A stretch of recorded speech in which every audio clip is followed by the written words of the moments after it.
Hi guys, welcome to தியாஸ் life style. இன்றைக்கி என்ன விலாக் பார்க்க போகிறோன்னு பார்த்தீங்கன்னா ஒரு சண்டே விலாக் தான். ரொம்பலாம் ஸ்பெஷல் கிடையாது, ஆனால் ஸ்பெஷல்.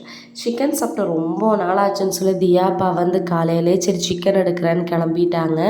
ரொம்ப நாளாச்சு சிக்கன் சாப்பிட்டு. பின்ன வந்து லேட்டாக வர எந்திரிச்சிட்டோமா, சரி நீ போய் மீன் மார்க்கெட்டில் போய் மீனெல்லாம் வாங்க வேணால் சிக்கன் நீட்டாக எடுத்துக்கலான்னு கிடையாது, சிக்கன் எடுத்தோம். அண்ட் சாட்டர்டே நைட்டே நான் வந்து மாவுக்கு ஊற போட்டிருந்தேன். தோசை மாவுக்கு வந்து காலைல எந்திரிச்சோடனே அதை தான் ஃபஸ்ட்டு ஆட்டி வைக்கலான்னு வச்சேன். ஏன்னா மத்தியானம் ரைஸ் வச்சுருவேன். ஸோ நைட்டுக்கு ரைஸ் பத்தலைன்னா நம்ம மாவு ஊற்றிக்கலாம், அப்போ புளிக்கவும் செஞ்சிரும்னுக்காண்டி நான் வந்து காலையிலேயே ஆட்டி வச்சிடலான்னு சொல்லி ஆட்டி வச்சுட்டேன். தியாப்பாவும் கரெக்டாக வந்துட்டாங்க. சிக்கன் வாங்கிட்டு அரிசியும் தீர்ந்து போச்சு. எல்லாமே கரெக்டாக நம்மளுக்கு அந்த மந்த் எண்டில் கரெக்டாக வந்து நின்றுச்சு. சரின்னு சொல்லி இப்போதைக்கு மட்டும் அரிசி வாங்கிட்டு சிக்கனையும் வாஷ் பண்ணிடலான்னு சொல்லி எடுத்துகிட்டு இருந்தேன்.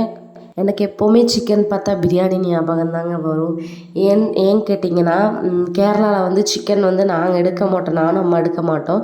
அதுவும் எங்கள் மாமா வீட்டுக்கு போனோன்னு வச்சுக்கோங்களேன், சிக்கன் எடுத்து அந்த பிரியாணி, அதுவும் நான் செய்கிற பிரியாணி அவங்களுக்கு பிடிக்கும். மலபார் பிரியாணி, மலபார் தம் பிரியாணி, அது அவங்களுக்கு ரொம்ப பிடிக்கும் நான் செஞ்சால். அது அவங்களுக்கு இப்போ 8 மெம்பர்ஸ் எங்கள் வீட்டில் டோட்டல். ஸோ வந்து அத்தனை பேர்த்துக்கும் நான் 8 பேர்த்துக்கும் நான் செஞ்சுருவேன். ஸோ சிம்பிளாக செஞ்சுருவேன், ஆனால் அவ்வளோ டேஸ்ட்டாக இருக்கும். உங்களுக்கு அதோட ரெசிபி வேணுன்னா சொல்லுங்கள். சிம்பிள் கிடையாது, அதுவும் கொஞ்சம் வேலை இருக்கத்தான் செய்யும். ஆனால் எவ்வளோ வேலை இருந்து நம்ம இன்னைக்கு கால் வலிக்க நின்று அதை செஞ்சு அதை சாப்பிடும்போது அவ்வளோ டேஸ்ட்டாக இருக்குங்க. அது கூட கொஞ்சம் முட்டை, பப்படம், ஊறுகாய் வச்சு சாப்பிடுவாங்க கேரளாவில். இதெல்லாம் வச்சு சாப்பிட்டா அவ்வளோ டேஸ்ட்டாக இருக்கும். உங்களுக்கு அதோட ரெசிபி வேணும்னா மறக்காமல் எனக்கு கமெண்ட்ஸில் சொல்லுங்கள். நான் உங்களுக்கு வந்து நெக்ஸ்ட்டு வந்து அதோட ரெசிபி வந்து உங்களுக்கு போடுறேன். இப்போ வந்து எல்லாமே கட் பண்ணி வச்சாச்சு. இப்போ வந்து நம்மளுக்கு வேலை ஈஸி தான். இதில் நான் வந்து வாய்ஸ் கொடுத்துருந்தேன், பட் எடிட்டிங்கில் வந்து கட் ஆகிடுச்சு. So sorry. நெக்ஸ்ட் இதில் நான் கொஞ்சம் செக் பண்ணியே போடுறேன். இதில் இப்போ என்ன சொல்கிறேன்னு ஒன்றும் கிடையாதுங்க. நான் சிக்கனே வந்து 3 பார்ட்டாக பிரிச்சுட்டு, ஏன்னா கொஞ்சம் ஃப்ரைக்கு வச்சுட்டு, கொஞ்சம் வந்து கிரேவி கேட்டாங்க, கிரேவி அதாவது ட்ரை ரோஸ்ட் மாதிரி கேட்டாங்க, அதுக்கு வச்சுட்டு, ப்ளஸ் தண்ணி குழம்பு இருக்கு இல்லையா, சிக்கன் இந்த வில்லேஜ் ஸ்டைலெல்லாம் வைப்பாங்களா, அதுக்கும் நான் கொஞ்சம் மாற்றி வச்சுட்டேன். ஏன்னா தண்ணி குழம்பு மாதிரி வச்சோன்னா நம்மளுக்கு வேலை கம்மி. 2 நாள் கூட நல்லா வச்சு தோசை, இட்லி, அப்புறம் பணியாரம் இது கூடலாம் நல்லா சாப்பிட்டுக்கலாம். அப்போ அதுக்கு வேண்டி நான் தண்ணி குழம்பு செப்பரேட்டாக எப்போ பார்த்தாலும் எடுத்தால் வச்சுருந்தேன். எலும்பு அந்த போன் சைடெல்லாம் இருக்கும் பார்த்திங்களா, போன் போர்ஷன்ஸ் எல்லாம் போட்டு நல்லா வச்சுருவேன். அப்புறம் வந்து இப்போ வந்து நான் வந்து தண்ணி குழம்புக்கு அந்த மசாலா அரைப்பாங்க பார்த்திங்களா, வதக்கி விட்டு அரைப்பாங்கள்ல, அதுக்கு வந்து மசாலா ஆட்டி வைக்கலாமேன்காண்டி வதக்கி விட்டுட்ருந்தேன். சைடில் வந்து சிக்கன் கிரேவிக்கும் நான் ப்ரிப்ரேஷன்ஸ் பண்ணிக்கிட்டு தான் இருந்தேன். ஏன்னா அப்போ தான் நம்மளுக்கு முடியும். எப்போவுமே சண்டே எதுவுமா குக் பண்ணால் கூட 2 o'clock 3 o'clock சாப்பிட்ற மாதிரி இருக்கும். ஆனால் இன்றைக்கி அப்படியே கரெக்டாக 1 o'clock நான் முடிச்சிட்டேன். பார்த்திங்கனாவே தெரியும், சூடான சாப்பாடு, அது கூட நல்லா சிக்கன் ட்ரை கிரேவி, அப்புறம் வந்து எனக்கு ஃபேவரட்டான பப்படம் வச்சு தான் சாப்பிடுவேன். அப்புறம் மாவு ஒரு குண்டை ஆட்டி வச்சுட்டேன் நான். இதுலேருந்து நான் பிரிச்சுருவேன், பார்ட் பை பார்ட்டாக பிரித்து 2 குண்டை ஃப்ரிட்ஜில் வச்சுருவேன். அப்புறம் வந்து இதுதாங்க நான் தண்ணி குழம்பு சொன்னேன்ல, அவ்வளோ டேஸ்ட்டாக இருக்கும். அண்ட் தியாப்பாக்கு நான் இது வச்சா ரொம்ப பிடிக்கும், அதனால் இதுவும் வச்சு விட்டுட்டேன். சிக்கன் 65யும் சைடில் நான் பொரிச்சிக்கிட்டு இருக்கேன். ஸோ இன்றைக்கி சண்டே ஸ்பெஷல் இவ்வளோ தான்.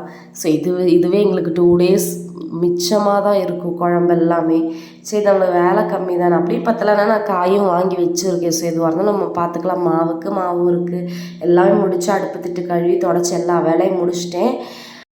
அப்புறம் வந்து தியா வேற அழுதுகிட்டே இருந்தா. அப்புறம் அவளை வந்து சரி குளிப்பாட்டுவோன்னு சொல்லி அவளை போய் குளிப்பாட்டி விட்டுட்டு இருந்தேன். குளிப்பாட்டி விட்டு முடிச்சுட்டு அவளுக்கு சாப்பாடு விட்டுவிட்டு அவள் அப்புறம் கொஞ்சம் நேரம் ப்ளே பண்ணிவிட்டு தூங்குறதுக்கு கரெக்டாக இருக்கும். அப்புறம் நம்மளும் கொஞ்சம் நேரம் ரெஸ்ட் எடுத்துக்கலாம். அண்ட் தியாப்பாக்கு தான் நான் ஃபஸ்ட்டு எடுத்தே வச்சேன். அவளை குளிப்பாட்டி விட்டுட்டு வந்து தியாப்பாக்கு தான் ஃபஸ்ட்டு சாப்பாடு எடுத்து வச்சேன். ஏன்னா நான் காலையிலே எப்போவுமே சண்டே ஸ்கிப் பண்ணிடுவோம், மேக்ஸிமம் லேட்டாக எழுந்திரிக்கிறனால ஸ்கிப் ஆயிடுச்சு ஃபுட்டு. ரொம்பவும் பசி எடுத்துக்கிச்சு போல், அதனால் கேட்டாங்க. சரி அப்படியே அவங்களுக்கு போட்டு கொடுத்துட்டு தான் நான் வந்து தியாக்கே சாப்பாடு ஊட்டி விட்டு ஃபைனலாக தான் நானே சாப்பிட்டேன். எல்லார் வீட்லேயும் அப்படியே மோமோட ஒர்க்குன்னு அப்படி தானே இருக்கும், நியூ மாம்ஸ்க்கெல்லாம் அப்படி தான் இருக்கும் எல்லா வீட்லேயுமே. அண்ட் தியாப்போ சாப்பிட்டுட்டு சூப்பராக இருக்குன்னாங்க. எல்லா வேலையும் முடிச்சதுக்கப்புறம் ஒரு 1-1:30 போல் தான் தியாப்பா சொல்கிறாங்க இன்றைக்கி ஒரு பர்த்டே பார்ட்டி இருக்குதுன்னு. அதோட கிளிப்ஸ் தான் நீங்கள் பார்க்குறீங்க. அந்த பர்த்டே ஹீரோ வந்து அப்படியே சூப்பராக கார்லேயே வந்தால் கொஞ்சம் நேரம் அழுதான். இது வந்து அங்கே ஃப்ரெண்டோட பையன் பர்த்டே, ஃபஸ்ட் இயர் பர்த்டே. அதுக்கு தான் எங்களை இன்வைட் பண்ணியிருந்தாங்க. ஸோ கேக் கட்டிங்கெல்லாம் முடிச்சுட்டு நாங்கள் சாப்பிட பந்திக்கு முதல்ல போய் உட்காந்துட்டோம். நாங்கள் உட்காந்தே 2வது பந்தி தான். ஆனாலுமே அவ்வளோ சூப்பராக இருந்துச்சுங்க. இந்த பிரியாணிங்கிறது இறங்குனதே தெரிலங்க, அவ்வளோ டேஸ்ட்டாக இருந்துச்சு.